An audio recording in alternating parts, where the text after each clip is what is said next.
Hi, my name is Francesca and today I'm going to teach you some sounds for Spanish speakers. And I'm going to focus on two consonant sounds, V's and B's. Before we start, I just want to do a little bit of background work on how best to hold your mouth and position your tongue and your lips and your lower jaw. And the most important thing here is to really create some space at the back of the mouth.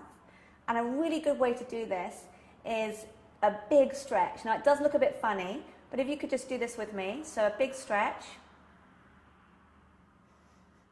So we're lifting up the very back of the palate, which is called the soft palate, and we're lowering the bottom jaw. And this is really helpful because it helps you to shift your focus from the front of the mouth, from the lips, to the back.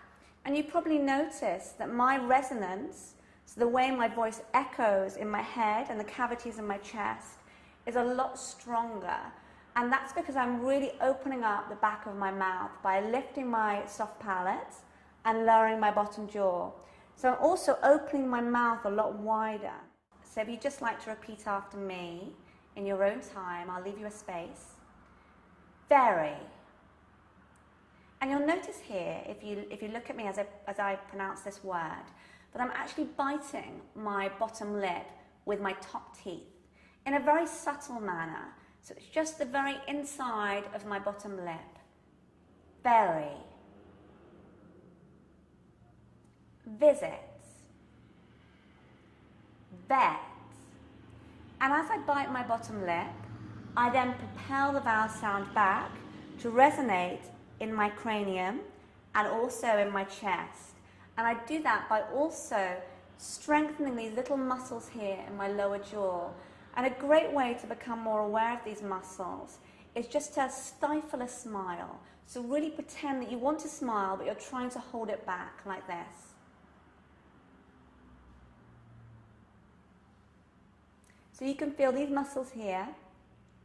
And the more you do this, the more it becomes easy to resonate that sound in the head and in the chest. So let's carry on. Vote. Vine, vanish, advantage, advise, advice, vest, vested. And also a few B sounds as well, because B's are different. You'll notice when you repeat after me that your B sound resonates a lot more in your throat. So you might just want to put your hand on your throat so you can feel those vowel sounds really expanding the throat. So it's berry. And you'll notice that when you say very, there's more of an expulsion of air. So if you put your hand in front of your mouth and say berry, you'll probably feel just a tiny little vibration of air brushing your skin and your hand. Whereas when you say berry, it's what we call a voiced sound, and that means it's resonating a lot more in the throat. Bread, band, bold, boat. And you can just see that I'm slightly tightening the muscles in my lips to then project the sound. Boat, bold, abide, beautiful.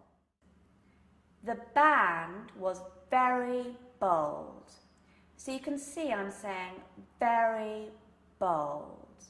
So you might just want to repeat that there. Very bold. She took a big bite of bread on the beautiful boat. So what I'm doing here is I'm slightly tensing these muscles in my lips.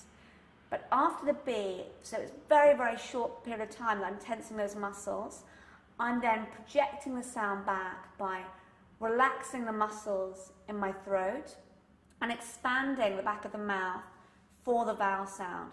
So the back of your mouth, if you were to be able to see it, it would look like a cave. So it's expanding like a big cave for the vowel sound. She visited a very beautiful vineyard to buy some wine. So if you look again at that, she visited I am biting my bottom lip, but I'm still focusing on the back of my mouth for that vowel, because without the vowel sound, we have no sound. It would be something like this. There would be no sound. So we need to expand here for the vowel. So one more time. She visited a very beautiful vineyard and bought some wine. So you can hear that my sound is very much resonating at the back, even though I do have these sounds which begin at the front of the mouth, the lips for the V and the B. My focus is still very much at the back. So I hope that was useful, and good luck with your practice.